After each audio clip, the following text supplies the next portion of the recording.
Sikh for justice के general council Gurpreet Singh Pannu ने Lahore press club विच video link के जरिए खिताब करदे पाकिस्तानी अवाम नूं यौम आज़ादी दी मुबारकां दित्तियां ते आखिया कि पाकिस्तान जनरल आसिम मुनीर दी क़यादत विच तरक्की दी राह ते गामज़न है।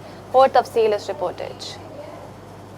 गुरपतवंत सिंह पन्नू ने आख्या कि सिख फॉर जस्टिस शिमला नूं मुजवजा खालिस्तान दा दारुल हुकूमत करार दिंदी है, जबकि जमहूरिया खालिस्तान दे क्याम लई दिल्ली नूं सियासी ते जमहूरी तौर उत्ते फतह करन दी जदोजहद जारी रखी जावेगी। उन्होंने 16 अगस्त नूं अमरीकी रियासत इंडियाना विच आलमी खालिस्तान रेफरेंडम दे अगले मरहले दे इनेकाद दा ऐलान भी कीता। 16 अगस्त नूं इंडियाना दे विच खालिस्तान रेफरेंडम हो रहा है, वो कवर करेगा इंडियाना, विस्कॉन्सन, शिकागो, सारा उस एरिया जिहड़ा हिस्सा है।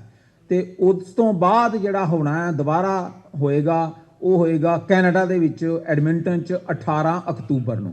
सो इदां हर 2 ਤੋਂ 3 महीने 4 महीने दे विच असीं रेफरेंडम जिहड़ा पूरी दुनिया भर दे विच सिख पंथ दा करना है, और जिन्नी देर तक असीं इहनूं पूरा कवर नहीं करदे एक वार, उस तो बाद ये पंजाब च जाएगा ते पूरे फिर हिंदुस्तान च फैलेगा। उन्होंने मजीद आख्या कि भारतीय हुकूमत उत्ते सिख आबादी के खिलाफ मुबैना खामोश नस्लकुशी, पंजाब विच मंशियात के फैलाओ ते सिख नौजवानों नूं मुआशी मुश्किलों के जरिए कमजोर करने के इल्जामात ने। गुरपतवंत सिंह पन्नू ने सिख होमलैंड सिक्योरिटी फोर्स कायम करने का ऐलान करदे आख्या कि यह फोर्स किसी हमले लिए नहीं बल्कि सिखां ते तहरीक ते तहफ़ुज़ लई होवेगी। खालिस्तान रेफरेंडम के जरिए आज़ादी की कोशिश की जा रही है। ये कोई किसी हिंदुस्तान के सरकारी दफ्तरां ते ਜਾਂ ਕਿਸੇ ਹਿੰਦੁਸਤਾਨ ਦੇ ਅਦਾਰੇ ਤੇ ਜਾਂ ਕਿਸੇ ਦੇ ਉੱਤੇ ਕੋਈ ਹਮਲਾ ਨਹੀਂ ਹੈਗਾ।